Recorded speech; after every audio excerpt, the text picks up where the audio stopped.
Supremo inicia julgamento sobre restrição de doação de sangue por homossexuais. Relator vota pela inconstitucionalidade da norma do Ministério da Saúde. Mega operação de combate à pedofilia cumpre mandados de busca e apreensão em 25 estados. Justiça nega 2 recursos da defesa do ex-presidente Lula, que pedia a suspeição do juiz Sérgio Moro, responsável por processos da Operação Lava Jato. E presidente do Supremo, ministra Carmen Lúcia, se reúne com presidentes dos tribunais de justiça. Essas e outras notícias agora no Jornal da Justiça.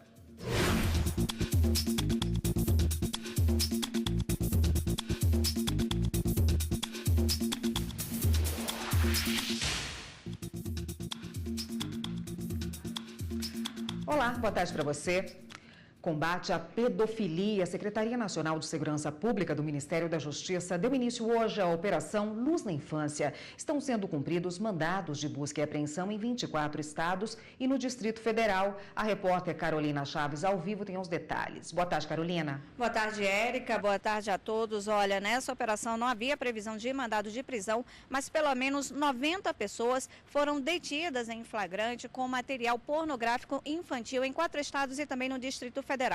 O foco dessa operação é o compartilhamento de imagens pela internet. O conteúdo dos computadores apreendidos está sendo analisado e, se confirmar as imagens de crianças e adolescentes em situação pornográfica, os responsáveis serão autuados em flagrante, de acordo com o Estatuto da Criança e do Adolescente. A investigação já dura 6 meses e essa ação envolve 1.100 policiais.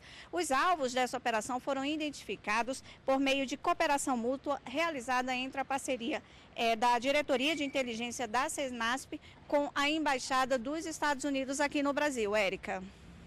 Obrigada, Carolina. A JBS pode ter que pagar 37 milhões de reais de indenização por excesso de peso no transporte de cargas. Segundo o Ministério Público Federal, o trânsito de veículos com sobrepeso viola a lei e causa danos às rodovias do país. Não é só encher o caminhão de produtos e colocar para rodar país afora. Tem regras e a JBS descumpriu algumas. Vários caminhões do grupo rodaram acima do peso permitido. A Justiça chegou a condenar a empresa em R$500 mil, proibiu que os carros continuassem circulando em qualquer rodovia federal com excesso de peso e avisou, em caso de novas infrações, multa de R$20 mil para cada ocorrência. Mesmo com a decisão da Justiça, caminhões da JBS foram flagrados trafegando acima do peso em rodovias. Por conta disso, o Ministério Público Federal pediu que a empresa seja condenada a pagar 37 milhões de reais de indenização por danos materiais e morais. Para chegar a esse valor, foi feito um cálculo cuidadoso com relação ao dano material. O MPF apresentou estudos que comprovam a degradação do asfalto nas rodovias pelo excesso de peso. O parecer do MPF destaca que a empresa já demonstrou que não vai mudar de postura, porque continua a ser financeiramente interessante transportar as cargas com peso excedente. É mais barato. A ação civil pública pede, então, que o Poder Judiciário encontre uma forma de barrar essa gravíssima ilegalidade.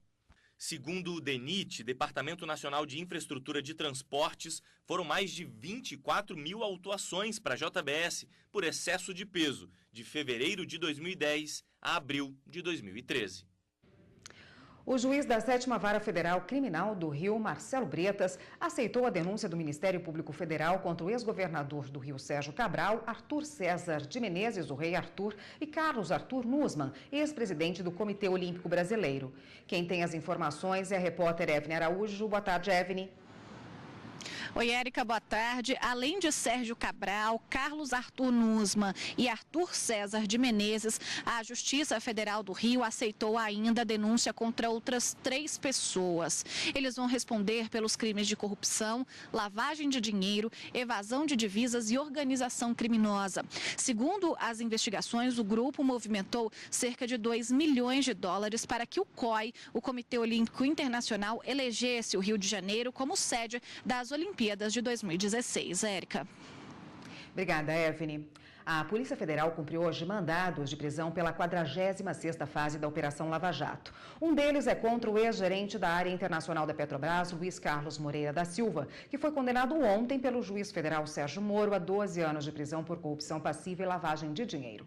A ação tem como alvo um grupo de gerentes da Petrobras. Os profissionais se uniram para beneficiar a empreiteira Odebrecht em contratações com a petroleira mediante o pagamento de propina, usando contas de empresas no exterior, de acordo com os investigadores. Ao todo, são cumpridas 10 ordens judiciais, sendo uma de prisão preventiva e outra de prisão temporária com duração de 5 dias. A 8ª turma do TRF4 em Porto Alegre negou 2 recursos em defesa de Luiz Inácio Lula da Silva. Ele pedia a suspeição do juiz Sérgio Moro, responsável por processos da Operação Lava Jato na Justiça Federal do Paraná, para julgar uma das ações envolvendo o presidente. Gabriel Seafrei tem outras informações para a gente. Boa tarde, Gabriel. Oi, Érica, boa tarde para você, boa tarde a todos. A alegação da defesa do ex-presidente Lula é de que o juiz Sérgio Moro, responsável pela 7ª Vara Criminal em Curitiba e também pelas investigações da Operação Lava Jato, não é imparcial para julgar os processos envolvendo o ex-presidente. A defesa também queria anulação do processo em que Lula responde por suposto recebimento de um terreno e também de um apartamento em São Bernardo do Campo. Esses 2 recebimentos são considerados, então, pelos investigadores como uma forma de pagamento de propina pela construtora Odebrecht. A decisão foi tomada pela 8ª turma do Tribunal Regional Federal da 4ª Região. Ela é formada por 3 desembargadores. Segundo o relator, os advogados do ex-presidente apresentaram as mesmas razões que já haviam sido apresentadas em outros recursos. Ele disse também que as partes não podem avaliar se decisões tomadas pelos juízes são parciais ou não. Os advogados de Lula disseram que vão recorrer da decisão. Érica, é com você. Obrigada, Gabriel, pelas informações. E o juiz Sérgio Moro condenou o lobista Jorge Luz e o filho dele, o Bruno Luiz, ligados ao PMDB em processo da Lava Jato, que investiga pagamentos de propina em contratos com o grupo Chaim com a Petrobras para o navio sonda Vitória 10.000. Jorge Luz foi condenado a 13 anos e 8 meses pelos crimes de corrupção passiva e lavagem de dinheiro. Já Bruno foi condenado a 6 anos e 8 meses, também por lavagem de dinheiro. Os 2 são acusados de serem lobistas com atuação em prol do partido no esquema de corrupção de desvio de dinheiro da estatal. Eles estão presos na Superintendência da Polícia Federal em Curitiba. E você vai ver no próximo bloco do Jornal da Justiça. O Supremo inicia julgamento sobre restrição de doação de sangue por homossexuais. Voltamos em instantes.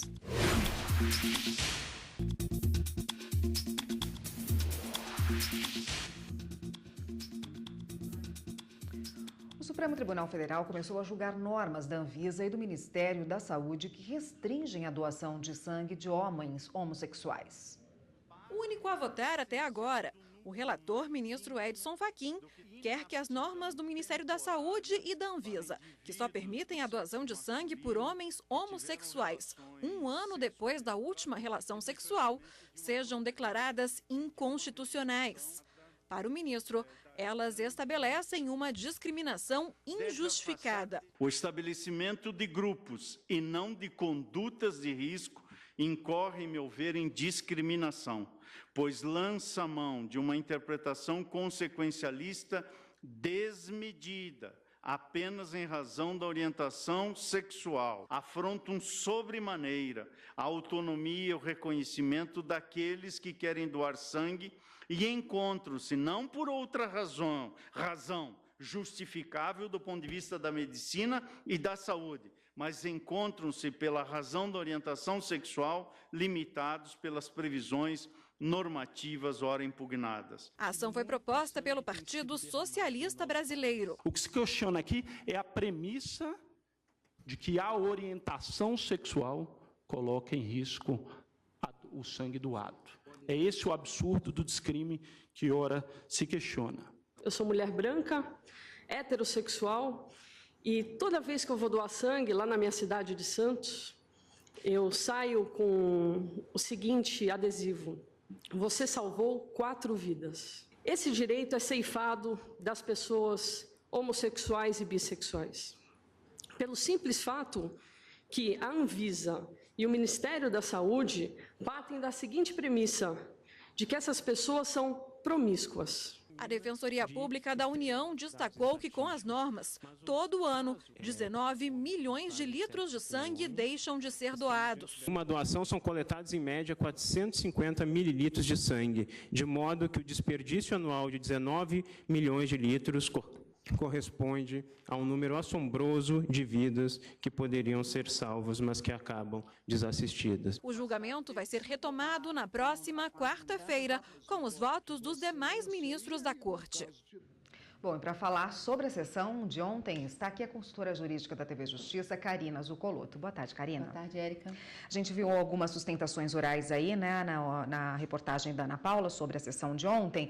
8 sustentações orais, todas no sentido da inconstitucionalidade da norma, e foi nesse sentido também o voto do ministro Fachin, não é? É, exatamente, Érica, mas com essa observação que a gente viu na reportagem, de que o julgamento ainda não foi encerrado, apenas o voto do ministro relator foi proferido, e no início da sessão, no início desse julgamento, ele disse que são aproximadamente 40 páginas de voto, mas que ele conseguiu resumir em um voto bastante didático, profundo, ele conseguiu expor a forma como ele pensa, e ao encontro daquelas sustentações, as 8 sustentações que foram feitas pela inconstitucionalidade dos atos normativos federais, tanto a portaria do Ministério da Saúde como a resolução da Anvisa, que proibiam, de uma certa forma, que esses homens homossexuais pudessem fazer doações nos últimos 12 meses do último contato sexual que tivessem.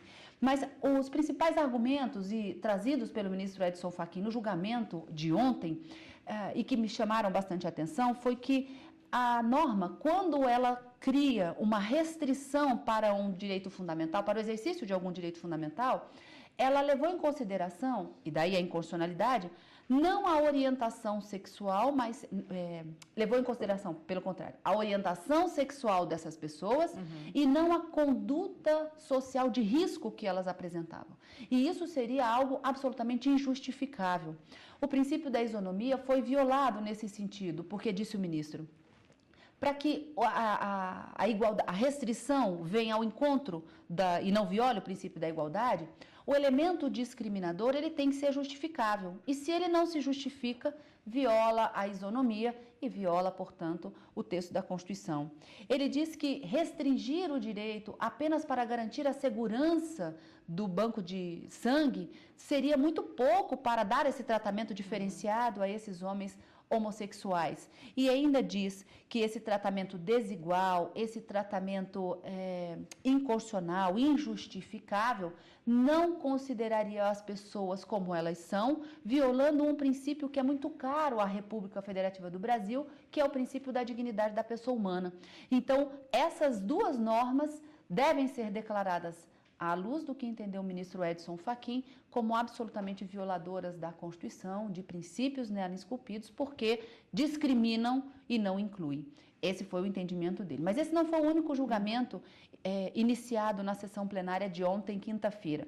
Um outro julgamento também questionando uma emenda constitucional de 2015, a chamada emenda do orçamento impeditivo, que, segundo o autor da ação, traz prejuízos para o financiamento do Serviço Único de Saúde, dos serviços públicos de saúde, também devem ser considerados inconstitucionais em 2 dispositivos que ali são questionados.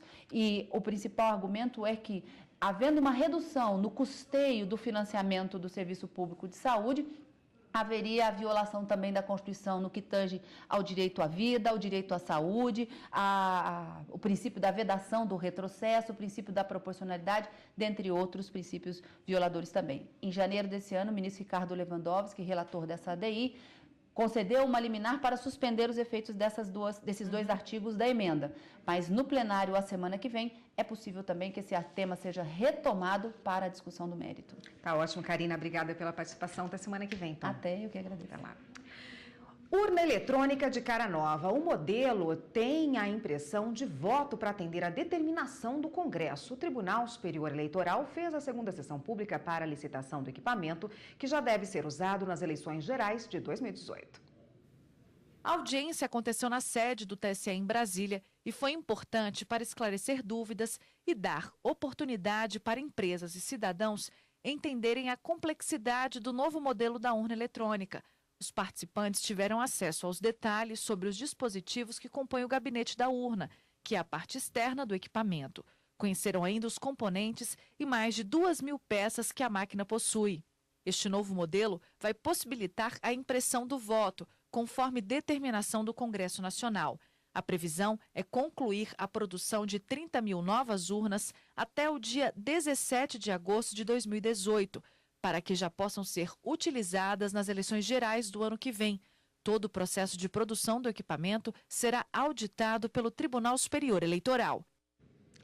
O Tribunal Superior do Trabalho excluiu a cláusula do acordo coletivo que previa a remuneração distinta a menores aprendizes do setor de indústrias de construção e imobiliário de Pelotas, no Rio Grande do Sul. A diferença era baseada exclusivamente no critério de idade.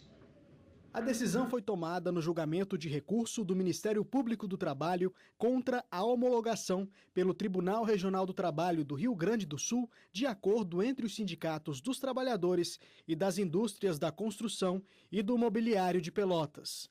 A cláusula em discussão fixou o piso diferenciado para as funções de servente, servente-aprendiz, meio-oficial e oficial em valores entre R$ 4,35 e R$ 6,38 por hora trabalhada, sendo que para os menores e jovens aprendizes, a hora trabalhada é de R$ 3,90.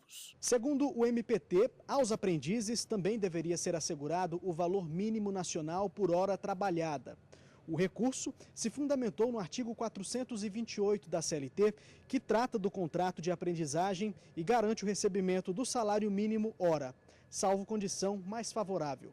Outro argumento foi o de que o TST proíbe distinção de remuneração de trabalhadores em razão da idade. Para a relatora do caso na SDC, ministra Maria de Assis Calcin, não há dúvida de que o item questionado deveria ser retirado da norma coletiva. Para a ministra, na falta de regra específica, deve ser aplicado ao menor aprendiz o mesmo piso estabelecido para os demais empregados, em conformidade com as atividades exercidas na empresa. A relatora ressaltou ainda que, além de contrariar a orientação jurisprudencial número 26 da SDC, a cláusula do acordo afronta também o artigo 7º da Constituição Federal, que proíbe diferenciação de salários por motivo de sexo, idade, cor ou estado civil. A decisão da relatora foi seguida por unanimidade. Dessa forma, o TST afastou a norma coletiva que fixava remuneração diferenciada para aprendizes. E você vai ver no próximo bloco do Jornal da Justiça. Presidente do Supremo, ministra Carmen Lúcia, se reúne com presidentes dos tribunais de justiça. A gente volta já já.